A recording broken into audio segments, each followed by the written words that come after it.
Chapter 2. God Incarnate. Long live the King. The unification of Egypt in 2950 created the world's first nation-state.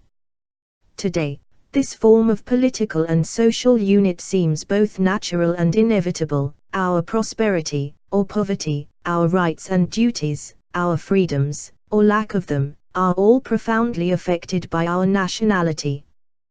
With the exception of Antarctica, the entire surface of our planet is divided up into countries, numbering more than 200. Yet it was not always so. Before the late 4th millennium before Christ, there were no such states. Identity and loyalty were based instead on family, community, or region. The concept of a nation-state, a political territory whose population shares a common identity, was the invention of the ancient Egyptians. Beginning with Egypt's early kings found themselves the rulers of an entirely new form of polity, one bound together as much by governmental structures as by shared values. It was an unprecedented challenge, to foster a sense of nationhood among diverse people, spread out over an area extending from the First Cataract to the shores of the Mediterranean Sea. The creation of a distinctive sense of Egyptianness ranks as one of the greatest achievements of Egypt's early rulers. At its heart lay a large measure of self-interest. The doctrine of divine kingship defined pharaonic civilization, produced such iconic monuments as the pyramids, and inspired the great tombs and temples that stand to this day.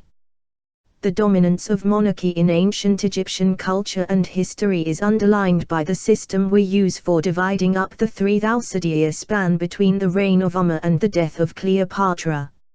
Rather than focusing on cultural achievements, such as Stone Age, Bronze Age, Iron Age, Egyptian chronology employs a scheme based on dynasties of kings. In a way that seems particularly appropriate for one of the most conservative of all ancient cultures, the basic system we use today remains the same as that devised by Manetho, an ancient Egyptian priest and historian who lived 2,300 years ago. Looking back at the history of his own country, and assisted by temple records, Manetho divided Egypt's kings into 30 ruling houses, or dynasties.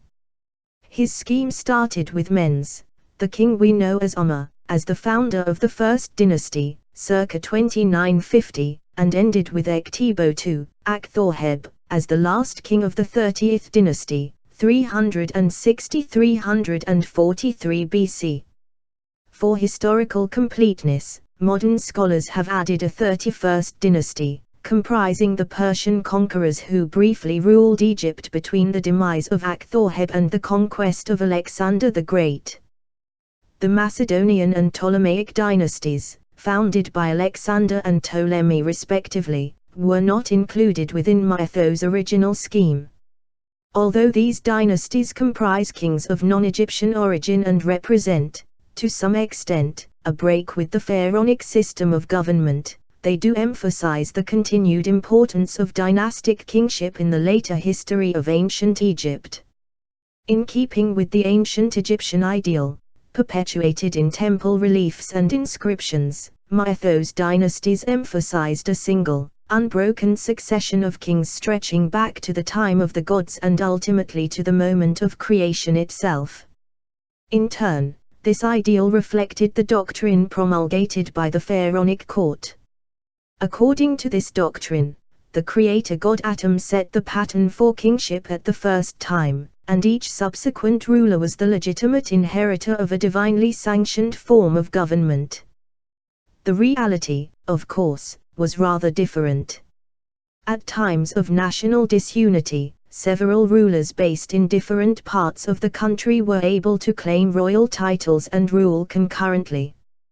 Hence, our modern understanding of Egyptian history regards Manetho's 22nd, 23rd, and 24th dynasties as at least partially overlapping.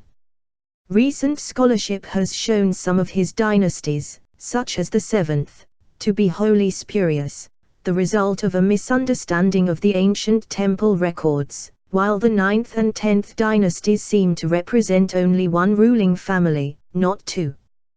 These corrections and modifications aside, Mythos system has proved impressively robust and durable.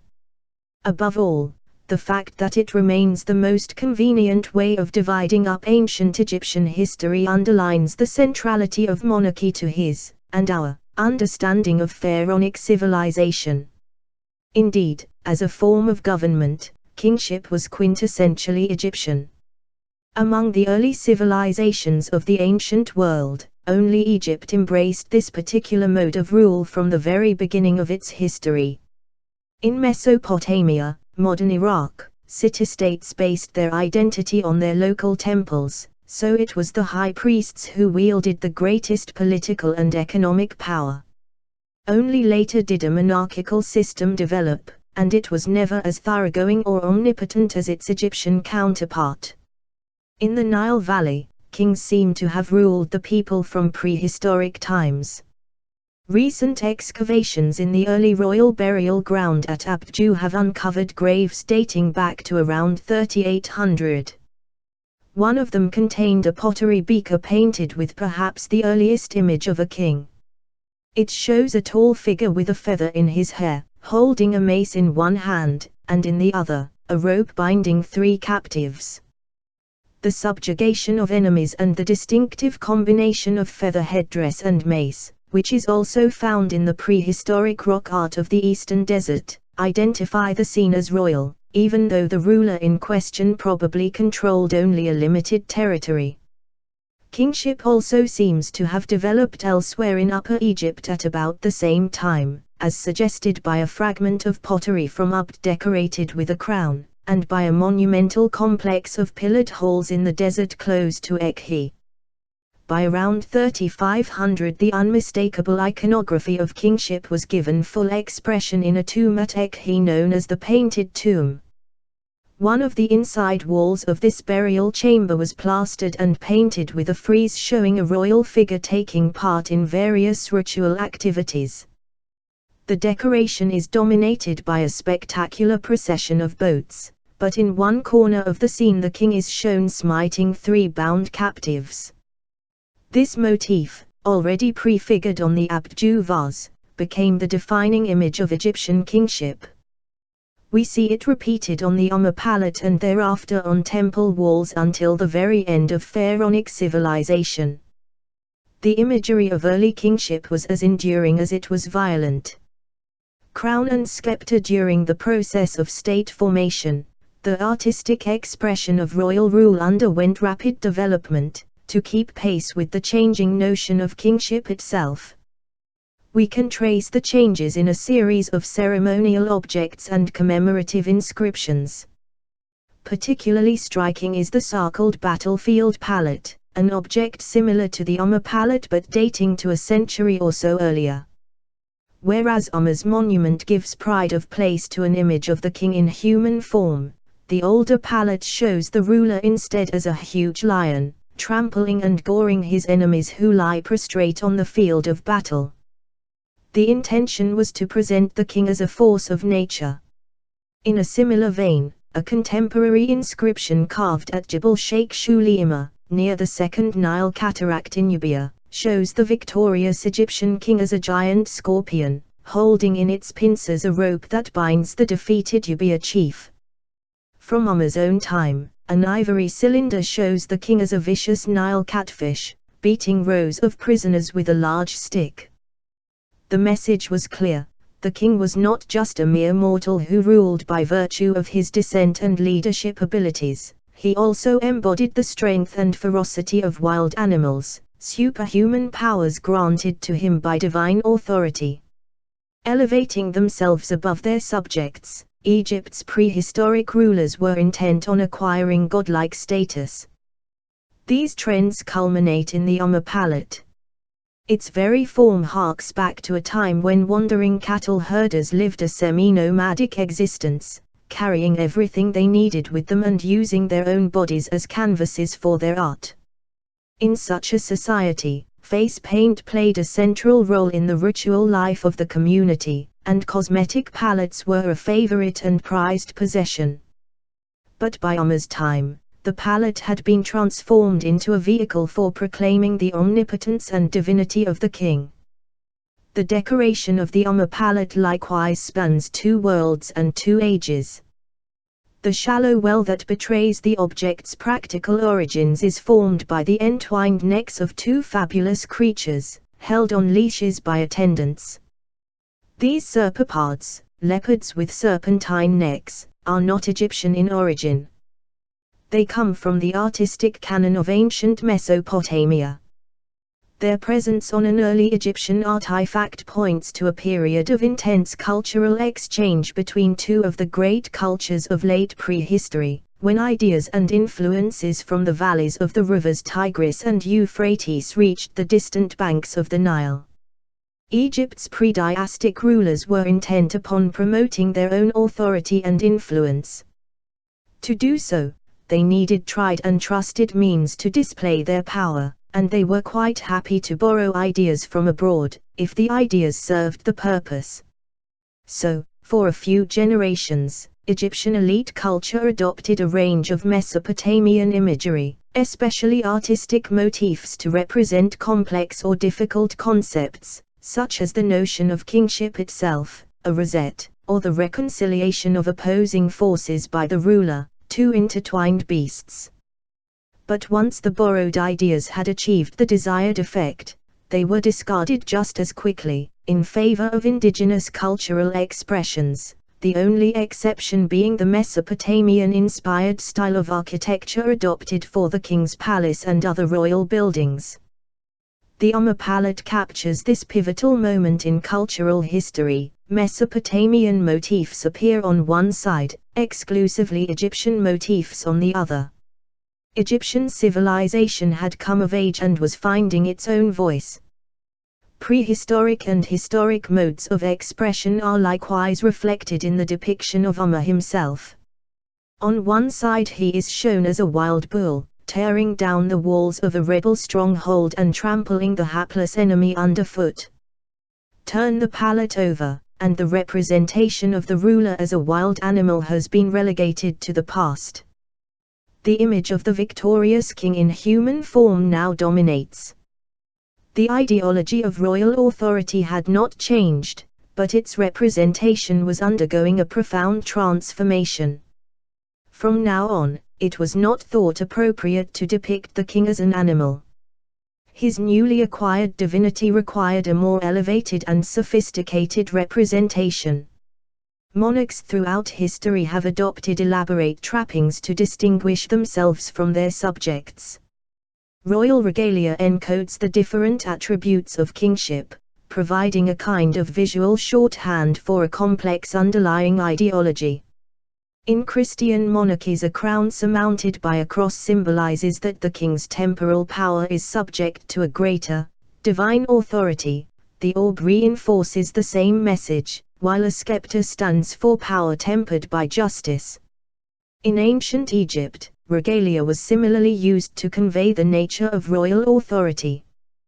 Once again, many of the elements have prehistoric origins. The earliest symbol of office yet discovered in Egypt dates back to 4400, more than 14 centuries before the foundation of the dynastic tradition. It is a simple wooden staff, about a foot long, with knobbed ends, found buried next to its owner in a grave at El Omari, near modern Cairo. Wielding a big stick is, of course, the most basic expression of authority, and a wooden staff remained the identifying badge of high office throughout ancient Egyptian history. Monarchy, however, has a tendency to elaborate. So early in the development of Egyptian kingship, the simple stick evolved into a more complex object, a scepter. As we have seen, an ivory scepter in the shape of a shepherd's crook survives from a pre-dynastic royal tomb at Abju, and the crook became so closely identified with sovereignty that it was adopted as the hieroglyphic sign for the word ruler. Together with the flail or gourd, a stick with knotted cords or strings of beads attached to one end. It came to symbolize the office of kingship, more specifically the monarch's duty to both restrain and encourage his flock. These two key items of royal regalia betray the prehistoric origins of Egyptian civilization. They recall a past where livelihoods were dominated by animal husbandry, where the man wielding the crook and flail, the man controlling the herds, was the leader of his community. A similar echo is heard in the peculiar item of regalia worn by Amma on both sides of his palette, a bull's tail. This was intended to demonstrate that the king embodied the power of the wild bull, perhaps the most awesome and ferocious of ancient Egyptian fauna, and the tail provided a subconscious link between the dynastic monarchy and its pre-dynastic antecedents. A crown is the quintessential emblem of monarchy. Sovereigns have always distinguished themselves by wearing a special form of headdress that, at its most basic level, elevates the wearer above the populace, literally and metaphorically. Like the concept of the Ashiostate, crowns seem to have been an ancient Egyptian invention. And in keeping with the Egyptians' worldview, their kings wore not one but two distinctive crowns, to symbolize the two halves of their realm. From earliest historic times, the red crown was associated with Lower Egypt.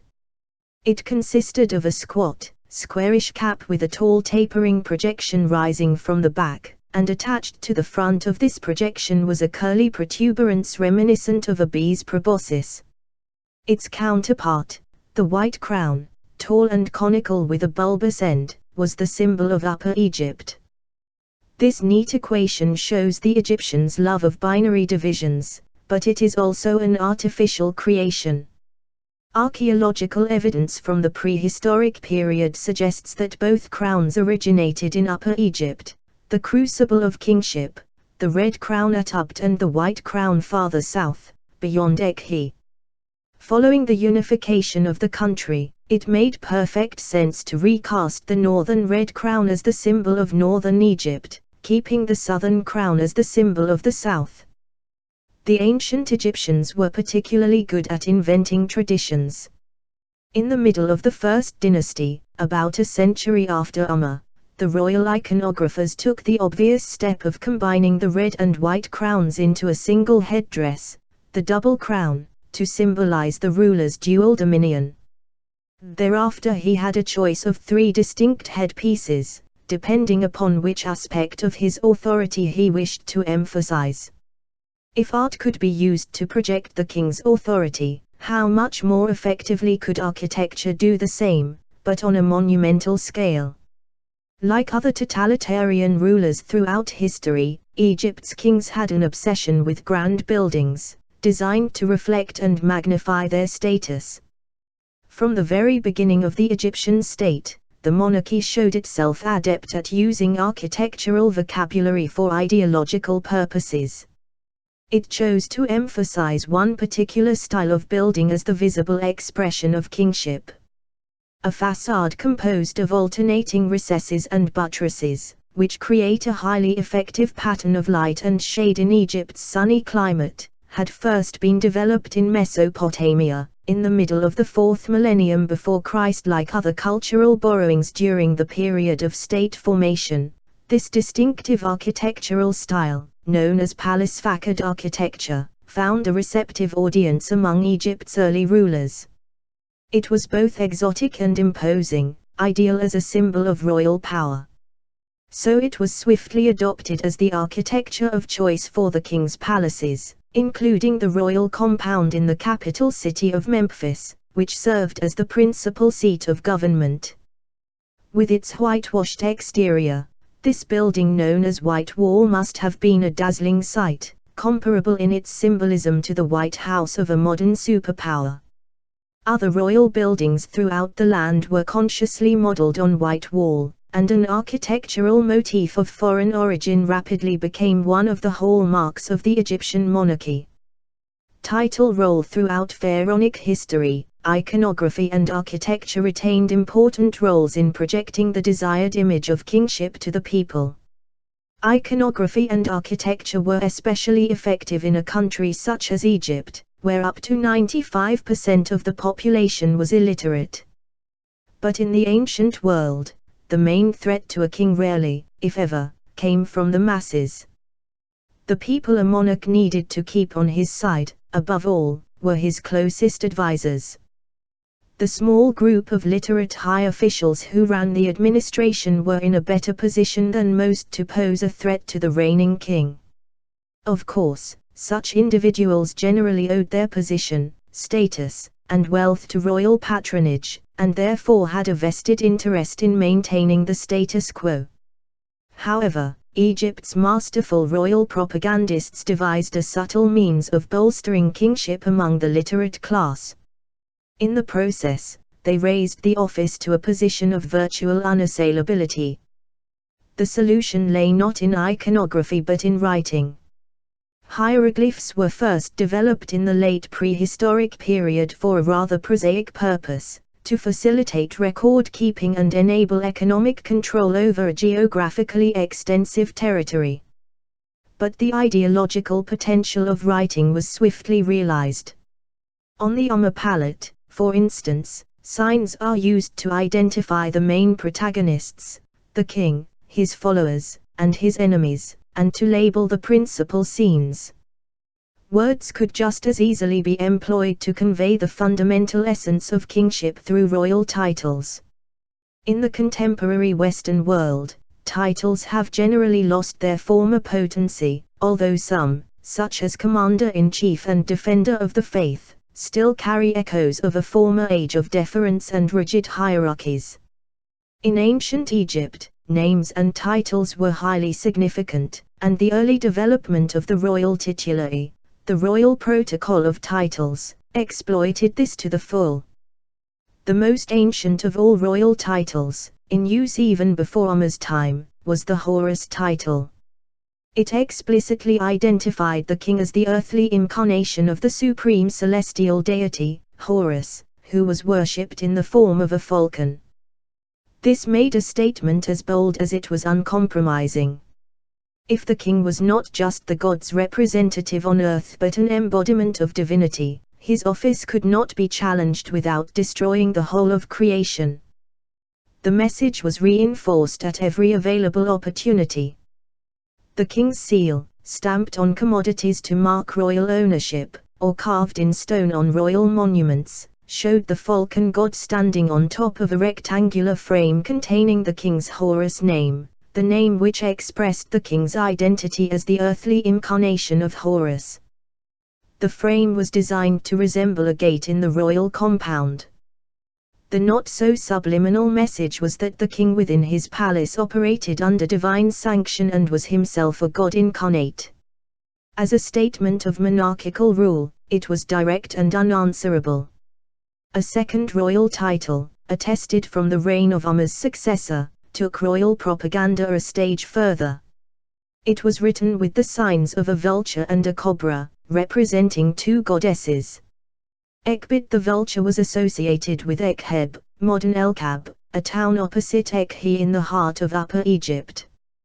Wawet the cobra was the goddess of Dep, one of the twin towns that made up the important delta city of Pewawet, modern Tel El Farain. She therefore stood for Lower Egypt.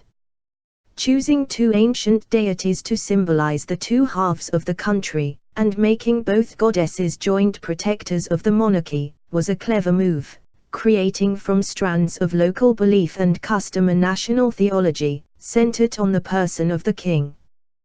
The adoption of the red and white crowns was part of the same process. So was the prominence given to the Delta goddess Ith in the names of early royal wives. Amma's wife, for example, was called Ithetep, Ith is satisfied. From the marshes of the north to the southernmost Nile Valley, all the major cults, and their followers, were drawn into the ideology of kingship. It was a brilliant demonstration of the united rule concept, a theological takeover of the entire country. The third royal title, adopted at the same time as the double crown, represented a further elaboration and definition of the king's role. It comprised two Egyptian words, Esu Baiti, literally translated as he of the reed, and B, but more elegantly rendered dual king. While the precise derivation is obscure, on one level, the reed may have symbolized Upper Egypt and the B Lower Egypt. The meaning was wide-ranging and sophisticated. It embraced the many pairs of opposites over which the king presided and which he alone kept in balance, Upper and Lower Egypt, the Black Land and the Red Land, the realms of the living and the dead, and so on. The title also reflected the most fundamental dichotomy at the heart of Egyptian kingship, the contrast between the sacred office, Esu, and the secular function, Baiti. The Esu Baiti title reminded the king's followers that as well as head of state he was also God on earth, an irresistible combination. Pomp and circumstance rulers of all kinds, but especially hereditary monarchs, have instinctively recognized the cohesive power of ceremony and display, the capacity of public ritual to generate popular support. The ancient Egyptians were masters of royal ceremony, and from an early period. An elaborately decorated stone mace head, found alongside the Umma palette at Ekhi, shows an earlier king, known to us as Scorpion, performing an irrigation ceremony. The king uses a hoe to open a dike while an attendant, stooping before the royal presence, holds a basket ready to receive the clod of earth. Fan bearers, standard bearers, and dancing women add to the sense of occasion. In this vivid tableau from the dawn of history, we get a flavor of early royal ceremonies, ritually charged events that emphasized the king's role as guarantor of prosperity and stability. Another mace head from the same cache records a different, though equally resonant, ceremony. This time the presiding king is Umma, enthroned on an elevated dais under an awning, wearing the red crown and carrying the crook-like scepter. Beside the dais stands the customary pair of fan bearers, accompanied by the king's sandal bearer and chief minister. Behind them are men wielding big sticks. Even a sacral monarchy needed security. The ceremony, too, has a militaristic flavor, its main act being the parade of captured booty and enemy prisoners before the royal throne. In a stark analogy, 3 captive antelope inside a walled enclosure are shown next to the parade ground. The ideological connection between warfare and hunting, between the unruly forces of nature and the king's opponents, remained potent through Egyptian history. King Scorpion performs an irrigation ceremony. Werner Former archive a recent re-examination of the early town at Ekhi, including the place where Umma's palette and mace head were discovered, offers a further, totalizing insight into the practice of early kingship. The area hitherto identified as a temple to the local falcon god Horus may not have been a temple at all, but instead an arena for royal ceremony. According to this interpretation, the mound in the center of the walled enclosure may have been a raised dais for the king's formal appearances. The open ground in front of the mound could have been used for rituals like a parade of prisoners. If so, the Umma mace head may picture the actual scene at such an event. Certainly, the objects found at Ekhi seem to reflect a cult of monarchy. Decorated ivories from the main deposit depict large mace heads erected on poles in an enclosure, so perhaps the Umma and Scorpion mace heads were originally used to identify and demarcate a royal arena. Looking beyond Ekhi to the rest of Egypt, buildings previously identified as shrines may be reinterpreted in the same way, as centers of the royal cult. Certainly, the king and his deeds dominate the written and artistic record of the early dynasties, with other deities playing only supporting roles. The question of where the gods are in early Egyptian culture may have an unsettling answer. In early Egypt, the kings were the gods. Monarchy was not just an integral part of religion, the two were synonymous. This would remain the dominant theme of pharaonic civilization until the very end, but it had a dark side. Looking again at the Umma and Scorpion mace heads, the objects themselves, setting aside their decoration, tell us something about the character of Egyptian monarchy. Mace heads were symbols of authority from prehistoric times. For obvious reasons, a person wielding a mace was met with respect and obedience. The fact that mace heads were adopted as symbols of kingly power speaks volumes about the nature of royal authority in ancient Egypt. The scenes on the Umma palette are a further reminder of the brutality that underpinned Egyptian kingship. On one side of the palette, the king is shown with a mace, ready to smite his enemy. On the other side, Umma has not only defeated his adversaries, but dealt them utter humiliation. He is shown inspecting rows of decapitated bodies that have suffered the added indignity of having their genitals cut off. The victims' heads and penises are placed between their legs. Only one of the dead has been allowed to retain his manhood. Uncomfortable as it may be, we must assume that the ancient Egyptians of Umma's time routinely humiliated their defeated enemies in this way. At the pinnacle of Egyptian society, the king embodied this ruthless streak. While on the one hand he was keen to portray himself as the unifier of the country, a divine presence on earth who maintained created order, royal iconography also made it abundantly clear that defending creation meant meting out destruction to the king's enemies, be they from outside or inside his realm.